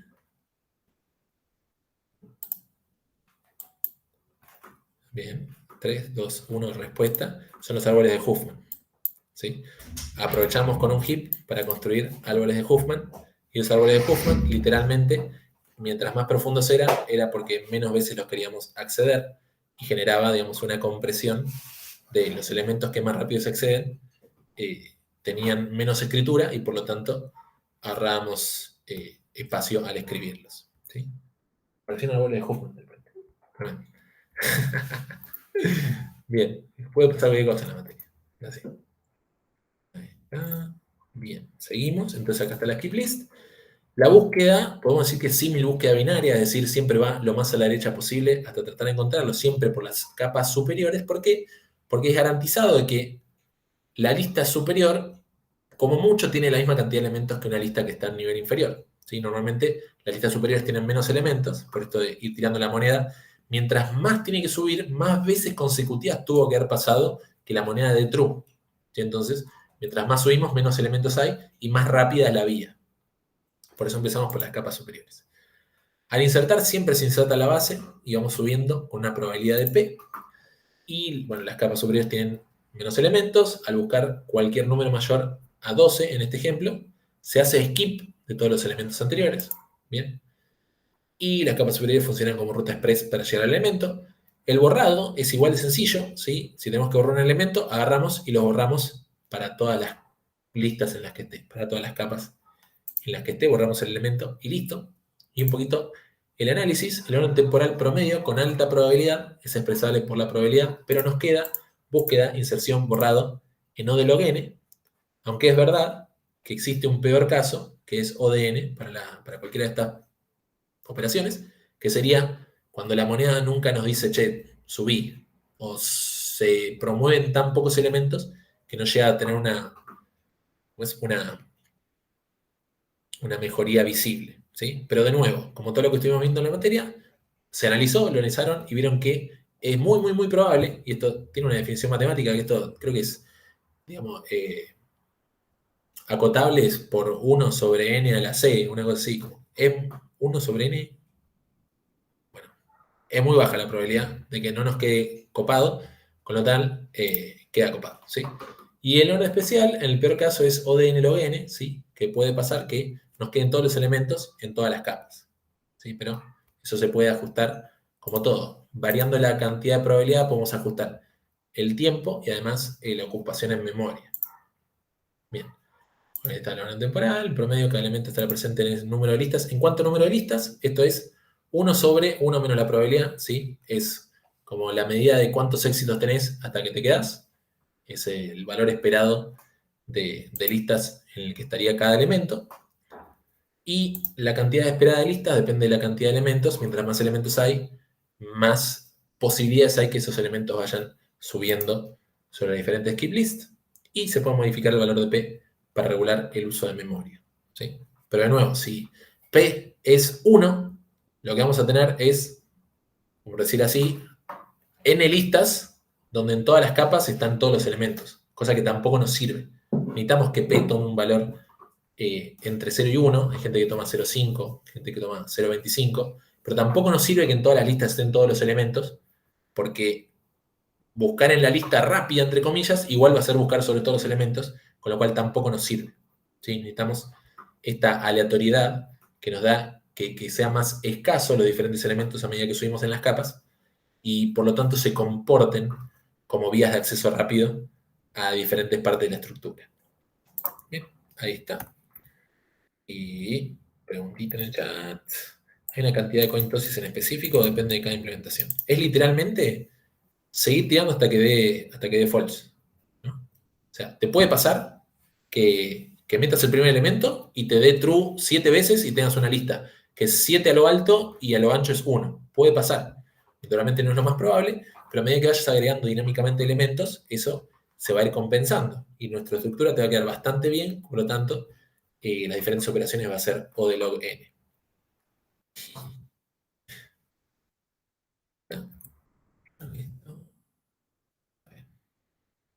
Bueno, volvamos a el dominio de los árboles binarios de búsqueda, ¿sí? Por un ratito. ¿Qué pasa? Nos permite mantener dinámicamente una estructura de tipo diccionario, permitiendo además presentar los datos de un orden en una relación de orden, ¿sí? Una función de comparación nos puede quedar ordenados los elementos gracias a este árbol binario de búsqueda. Típicamente, sus operaciones son logaritmo de n. Insertar, borrar, buscar, suelen ser logaritmo de n, siempre y cuando esté balanceado, ¿sí? Ya vimos hace un ratito ese hilo de llamadas recursivas que nos dejaba quicksort en n cuadrado. Esa misma situación es la que nos puede generar que un árbol no esté balanceado y que estas operaciones, si bien típicamente son logaritmo de n, nos queden O de n, lo cual sería un desastre, porque hacerlas muchas veces podría ser que sea O de n cuadrado, haciendo capaz inutilizar la estructura, o perdiendo sus propiedades de búsqueda rápida, ¿sí? Por lo tanto, se han hecho muchos esfuerzos para que nuestros árboles estén balanceados, ¿sí? Por ejemplo, hay metodologías de balanceo de árboles, como decir ABL, árboles red-black, ¿sí? Y hace un ratito vimos una propiedad muy interesante, ¿sí? Y acá falta una A. Hace un ratito vimos una propiedad muy interesante. Es que la altura esperada de un árbol creado en orden aleatorio es O de logaritmo de n, ¿sí? Entonces podemos, y de hecho hay gente que ha tratado de aprovechar esa propiedad y decir, che, pero parece que la aposta es tratar de crear árboles de manera aleatoria, ¿sí? Como decir, hace un rato Felipe, de hecho, dijo, antes de insertar estos elementos en el árbol, asegurémonos de mezclarlos, cosa de que quede en este orden aleatorio, cosa de que la altura esperada con alta probabilidad sea O del logaritmo de n y nos garanticemos ese ordenamiento que se propuso en O de n log n. Eso fue una idea interesante. Naturalmente vos podés mezclar un arreglo y que justo te quede ordenado, con lo cual generar el árbol a partir de ese arreglo te quede O en n cuadrado, pero la alta probabilidad es que eso no pase, ¿sí? ¿Se acuerdan que eso podemos incluso conectarlo con un ordenamiento que es el ordenamiento imposible, que mezcla el arreglo y ve si está ordenado. Y si no está ordenado, lo vuelve a mezclar hasta que esté ordenado. Eso habrán visto que es muy malo. Bueno, es muy poco probable que eso pase, por lo tanto, es muy poco probable que la altura esperada de tu árbol creado mezclando elementos sea peor que O de log n, ¿sí? Y por eso hay estructuras que aprovechan esa propiedad, ¿sí? Esa magia. ¿Qué es? Si la altura esperada de un árbol creado de un orden aleatorio es log n, creemos árboles, mantengamos árboles en realidad, como si hubiesen sido creados en orden aleatorio, ¿sí? ¿Qué pasa? Como el árbol es una estructura dinámica, yo no puedo agarrar todos los elementos que van a estar en el árbol y agregarlos en forma aleatoria, mezclarlos antes de agregarlos, porque se supone que yo en el árbol voy agregando elementos y cuando llego un nuevo elemento lo tengo que agregar también. No puedo esperar a que Vara tenga todos los elementos que yo quiero guardar para recién ahí guardarlos en el árbol. Tengo que ir guardándolos a medida que me piden guardar elementos. ¿Bien? El trap es una estructura que dice, bueno, voy a aprovecharme esta propiedad y también voy a funcionar como estructura dinámica. ¿Bien? Su nombre viene de tree más heap. Si se fijan, tree es árbol y heap es heap. Entonces es un árbol heap o un heap árbol, ¿sí? Es más árbol que heap, por eso empieza con tree. Trees. Bien. Así se ve un trap. Bien. Cada nodo tiene la clave correspondiente del árbol, ¿sí? Y además hay una prioridad que vamos a ver que se calcula de forma aleatoria. ¿Sí? Entonces el nodo tiene clave y prioridad, clave, prioridad, clave, prioridad, seguimos. La estructura debe mantener ambos datos, las claves, y encima tiene que mantener las claves en orden y las prioridades con propiedad de parva, es decir, con la propiedad de heap que dice que un elemento que es padre de otro elemento tiene que ser mayor a ese elemento. Entonces este 9 es mayor al 4, es mayor al 7, este 4 es mayor al 2, es mayor al 0. ¿Sí? Entonces acá tenemos una sola estructura que está manteniendo tanto las claves como los datos de prioridad en sus respectivos órdenes. Las claves alfabéticamente en este caso y las prioridades de mayor a menor. El orden aleatorio de las prioridades mantendrá balanceado al árbol con alta prioridad, con alta probabilidad, perdón. Por lo tanto, son esperables que todas las operaciones sean logaritmo de n. Y un racional de cómo este árbol está viéndose es como si los nodos los hubiésemos insertado primero de mayor a menor prioridad. Entonces, es como si hubiésemos insertado primero la H con prioridad 9, la J con prioridad 7, la C con prioridad 4, la A con prioridad 2 y la E con prioridad 0. De esa forma es que tenemos que mantener el árbol. ¿Sí? ¿De qué manera se mantiene sin saber cuál va a ser la prioridad del nuevo elemento? Eso no es sencillo, no es difícil, es bastante sencillo en particular. Vos tenés que, para el nuevo elemento que estás agregando, decir, bueno, primero, compara la prioridad. Si la prioridad es menor, ese elemento tiene que estar más abajo en la lista de prioridades. Entonces, baja y así va buscando dónde debería estar en función al heap. Pero busca a izquierda o a derecha en función del árbol. Entonces, si tiene que insertar alguna letra, la letra K, con prioridad 8, va a decir, bueno, la H tiene prioridad 9, yo debería ser hijo de la H, no puedo ser su padre, entonces tengo que buscar en qué sentido se guarda esa letra. Esa letra se guarda hacia la derecha, porque está después en el alfabeto, y llega acá. Compara con la J. Y dice, yo, que tengo un 8, tengo que ser padre de la J. Entonces, se coloca donde tiene que ser colocada, y después hace una rotación para asegurarse de que el padre quede con mayor prioridad que el hijo. Vamos a verlo en un ejemplo. Acá tenemos en azul las prioridades y en verde los valores de los elementos, las claves. Fíjense que 50 a su derecha tiene 70, es una clave más grande, a su izquierda tiene claves todas más pequeñas. Si hay que insertar el 80, vamos y decimos, bueno, ¿el 80 con qué prioridad hay que insertarlo? Bueno, quedó con una prioridad de 12, un número aleatorio. Entonces, el 80 va a la izquierda del 50, perdón, a la derecha del 50, va a la derecha del 70, acá va el elemento. Pero este elemento tiene que ser padre del 70, no puede ser su hijo. Entonces, Tuki mete una rotación. Se asegura de que el 80 esté acá, porque tiene mayor prioridad, y el 70 queda como hijo del 80. ¿Sí? Entonces así, se insertan como si fuera un árbol común y corriente y mete las rotaciones necesarias para que las prioridades queden con propiedad de parva. ¿Sí? ¿Todo esto por qué? Porque a través del tiempo, a medida que yo voy agregando elementos, como todas las propiedades las generé aleatoriamente, es como si yo hubiese sabido todos los elementos que iban a haber y los hubiese mezclado al principio. En vez de hacer eso, lo que hice fue para cada elemento generar una probabilidad, una prioridad aleatoria, ¿sí? Haciendo que cualquier permutación de órdenes de esos elementos sean igual de probables. Es decir, meter los elementos en cualquier orden, ¿sí? Al azar. Ahí estoy logrando que los elementos entren al azar y de esa manera aprovechar esa propiedad que dice que si los elementos los voy guardando al azar, entonces la altura esperada del árbol me queda O de log n. ¿Sí? Los borrados, simplemente si yo quiero borrar el 50, lo primero que hago es ponerle la peor prioridad posible, cosa que hace que en un down heap esto vaya bajando a través de los lugares, y una vez que se convierte en una hoja, se va. Lo borro, una vez que es hoja, solamente necesito saber borrar las hojas. ¿Sí? Alta ventaja respecto de los árboles. Bien, esto borrados y agregados en el trim, este árbol tipo heap, que me permiten aprovechar esta propiedad. Bien.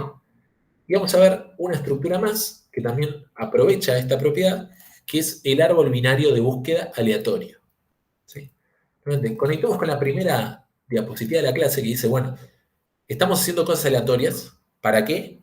En este momento estamos en la posición de decir, estamos aprovechando cosas aleatorias porque generar árboles de manera aleatoria es esperable que tenga una mejor propiedad de altura que generarlos en un orden que nos pueda hacer que el árbol quede degenerado a una lista. ¿Sí? Entonces, no. Queremos randomizar nuestros algoritmos porque generan mejores propiedades que no randomizarlos. En este caso, vamos a ver este árbol binario de búsqueda aleatorio.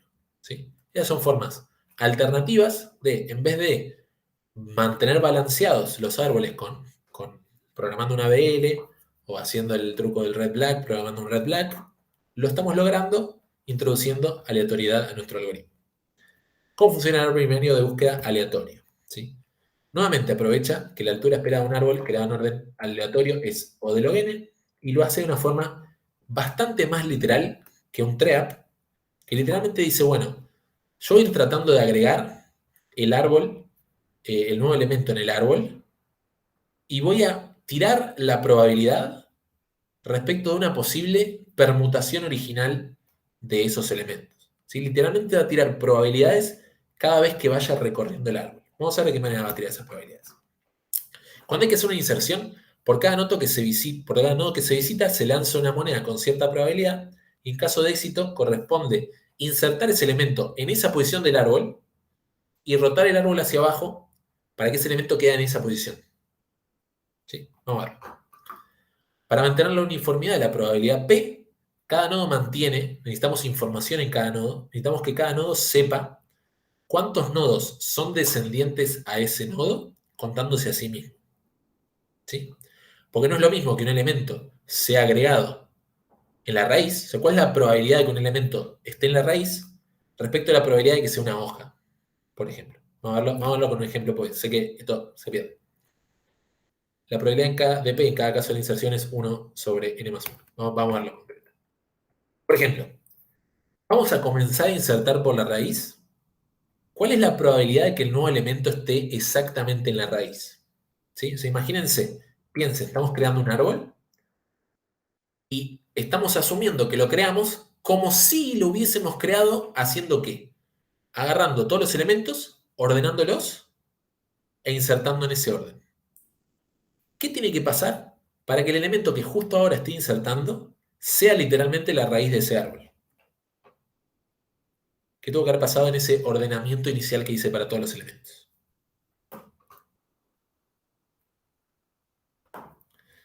Los he perdido.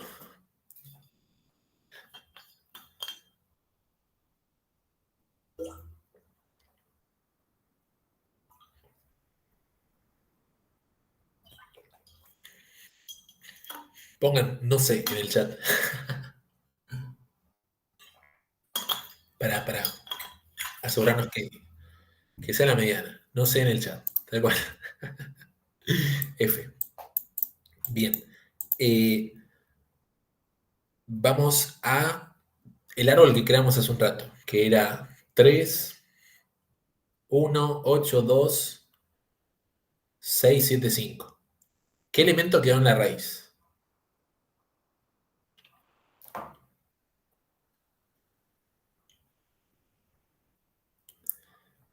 Dado cualquier conjunto de elementos, insertando en un árbol en ese orden específico, ¿cuál es el elemento que queda en la raíz? Para un árbol binario de búsqueda.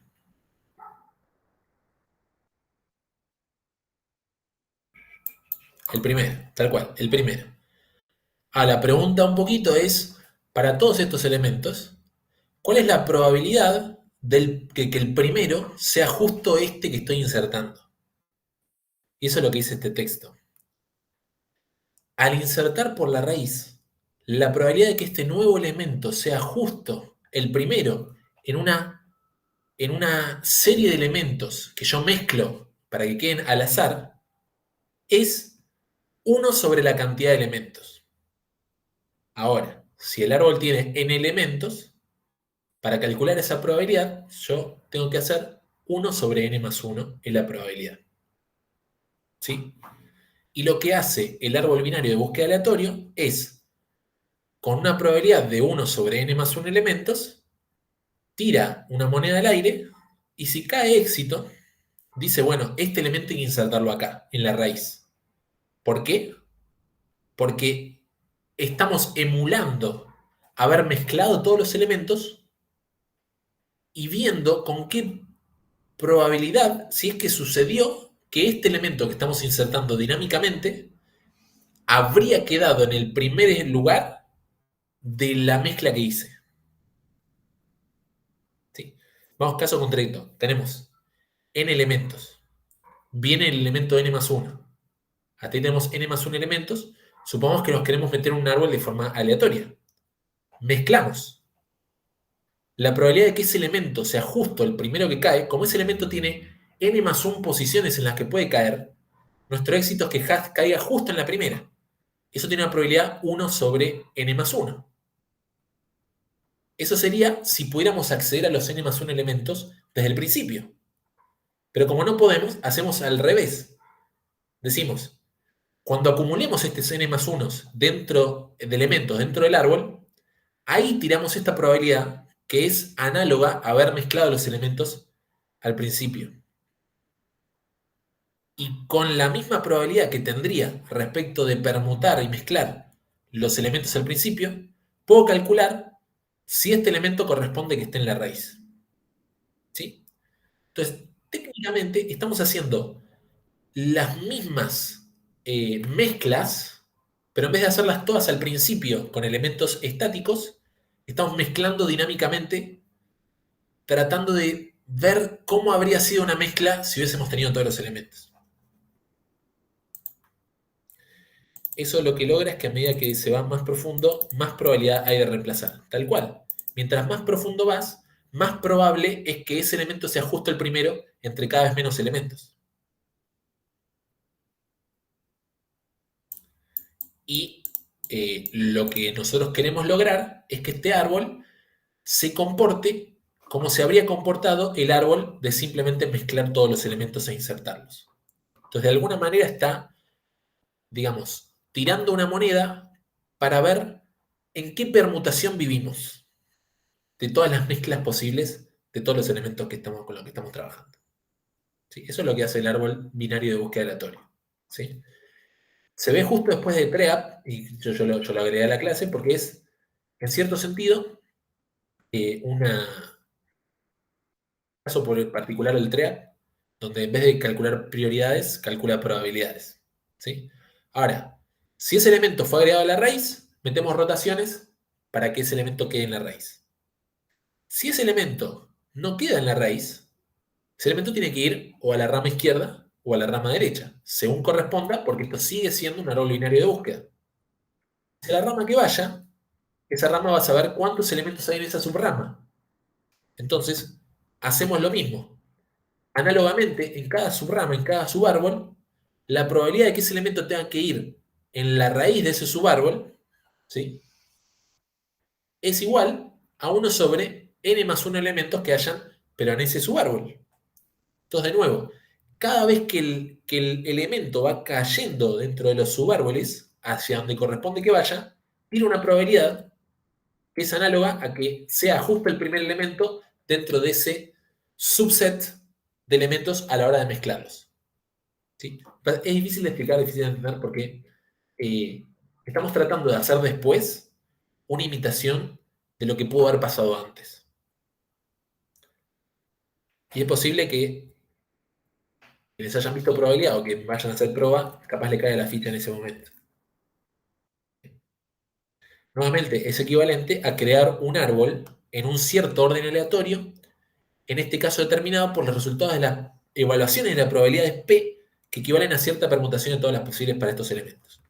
Quiero decir lo siguiente, y no quiero marearles más, pero es, una vez que hayamos trabajado con todos los elementos, a través de las tiradas de las diferentes probabilidades, ese árbol habrá sido construido con la misma probabilidad que haber agarrado todos esos elementos, mezclados antes de haber hecho ninguna inserción e insertar en ese orden mezclado. ¿Sí? Esa propiedad es lo que está haciendo que efectivamente este árbol binario de búsqueda aleatorio se inserte de forma al azar. Y por lo tanto, podamos aprovechar esa propiedad que hace que un árbol insertado de forma al azar y con alta probabilidad queda con una altura orden log n. ¿Bien? Difícil. Pero son conceptos semiteóricos que generan estructuras útiles en la práctica. ¿Sí? Pero bueno, ya pasemos como la última sección de la clase. Vamos a hablar un poquitito de generadores de aleatoriedad, ¿sí? Y ya la clase que viene les volveré a marear con conceptos un poco más matemáticos. Bien. Generación de números aleatorios. ¿Sí? También llamado Random Number Generator o RNG, que, bueno, quienes normalmente capaz jueguen jueguitos, digan, me cagó el RNG, porque, no sé, el boss, el enemigo, justo tipo tira randomizaciones y justo disparó para allá y yo estaba ahí y me pegó, lo que sea. Eso es un término bastante utilizado. Y un poco saliendo de la matriz, el golpe crítico, sí, que quien jugó Pokémon sabe lo que pasa con el RNG. Sí, es súper relevante el RNG en Pokémon. ¿Y qué pasa si yo les dijera que la generación de números aleatorios no es tan aleatoria como dice que es? Bueno, definiendo el problema de generación de números aleatorios como el deseo, la idea de generar una secuencia de números que no pueda predecirse mejor que por mero azar, ¿sí? Puede ser cualquier cosa esos números aleatorios que puedan llegar a salir en la secuencia de números, hay diferentes métodos de generación. Por ejemplo, por un lado, los true random, los random posta a posta, que se hacen en base a mediciones de hardware de procesos que conocemos como impredecibles, ¿sí? Eventualmente, si se llega a una teoría unificada de la cuántica, capaz dejen de ser impredecibles esos eventos, pero por ahora son impredecibles. Aún así, ahora vamos a hablar un poquito de cuántica y newtoniana. Bien. Y los pseudo-random, ¿sí? Que son algoritmos que intentan emular la generación de números al azar, pero como son algoritmos, son determinísticos, da una semilla inicial. Vamos a ver un poquito qué es esa semilla. Bien. Random. Podemos con hardware medir fenómenos físicos impredecibles como el ruido atmosférico, como el ruido térmico, como los efectos fotoeléctricos, como fenómenos electromagnéticos o fenómenos cuánticos. Están acá, ¿no? ¿Sí? Son un montón de cosas que hasta ahora entendemos físicamente como impredecible, entonces lo medimos de cierta manera, cosa de no meter ningún bias tampoco en la forma de medición. ¿Sí? Bueno, lo que vaya a salir de ahí pudo haber sido cualquier cosa y eso lo convertimos en un número. ¿Sí? Y directamente tenemos una generación de la aleatoriedad en base a fenómenos físicos. ¿Sí? Y de hecho, estos fenómenos físicos no necesariamente tienen que ver con cosas tan micro, sino que se han llegado a considerar fenómenos físicos true random a cosas como una tirada de una ruleta, siempre y cuando no está nadie haciendo trampa tratando de que salga cierto número, cierto otro número. La ruleta esté bien calibrada, esté bien construida, y si bien sería predecible por ecuaciones newtonianas cuál va a ser el resultado de esa tirada, lo hace impracticable respecto a la diferencia que genera las condiciones iniciales. Si el lanzamiento inicial, las multiplicidad de condiciones iniciales que puede generar, hace impracticable venir y tirar ecuaciones newtonianas para calcular cómo va a ser la ruleta. Entonces, se puede considerar como algo verdaderamente al azar. ¿Sí? Pero nos movemos hacia el espacio de los pseudo-random. ¿Sí? Queremos generar determinísticamente números aleatorios. Vamos a tener un algoritmo que trata de imitar propiedades aproximadamente similares a la que generaría un verdadero random. ¿Sí?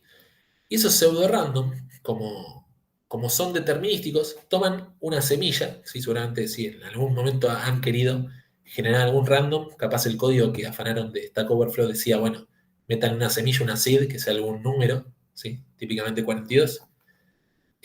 Métanle una semilla, porque, bueno, desde acá empiezo a generar desde ahí. Si tengo la posibilidad de modificar cuál es la semilla inicial para generar una tirada diferente de números dependiendo de qué semilla utilices, ¿sí? Y de por sí podrías sacar una semilla de forma aleatoria, ¿sí? Con una semilla fija, a través de un proceso random, conseguir otra semilla aleatoria y con esa semilla aleatoria entrarle a otro random por otro lado, ¿sí? Pero lo importante es que esto es determinístico para una semilla en particular. Es decir, si vos ves el código y ves qué semilla usan, podrías predecir cuáles son los números. La idea es que nadie se ponga a mirar ese código y se comporta esto como un proceso aleatorio. Ahí está. Y en particular tiene la capacidad de generar números a mucha mayor velocidad, ¿sí? Si vos estás en el hardware, tipo, esperando específicamente a que cierto fenómeno físico suceda para poder medirlo y sacar un aleatorio, la velocidad con ese fenómeno físico sucede puede ser no lo suficientemente veloz como para calcular el RNG para todos los golpes críticos de Pokémon, o lo que sea, si atacas muy rápido, o qué sé yo. ¿Sí? Entonces, esto sí te garantiza rápidamente poder generar números aleatorios según lo necesite tu dominio. ¿Sí? Y hasta ahí, me parece que estamos. Ya casi 2 horitas de clase. Preguntas, ya me la van a hacer. A ver acá. En este caso sería un best of both worlds, ¿no? Usar un fenómeno cuántico para una semilla. Por ejemplo, ¿sí? Podemos, si pudiéramos con hardware averiguar una semilla aleatoria, después generamos números aleatorios en base a esa semilla. Sí que tenemos esa posibilidad, ¿no? Yo no tengo uno de esos USBs que lo conectás al USB y te miden el ruido atmosférico. Yo no lo tengo. Hay que ver qué precio tendría. Bueno, hasta ahí. Wind Waker, para calcular RNG, contaba cuántos sólidos eran dibujados, más cuánto ese parpadeaba el prota. Más el reloj interno, una locura así. Ok. Pasame ese Zelda. Digo, el link. No, mira.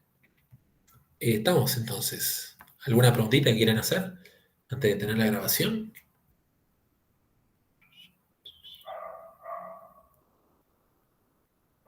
Bueno, entonces les dejo un saludo a quienes están viendo esto en diferido. Nos estamos viendo. Ah, hoy es lunes, ¿no? La clase del viernes la voy a dar yo y va a ser virtual. Ahí. Siempre se me olvida decirlo al principio de la clase, así que recompensa por verla al final de la clase, llegar hasta el final. Igual, como siempre, lo mandamos por el Slack. Así que un saludo al team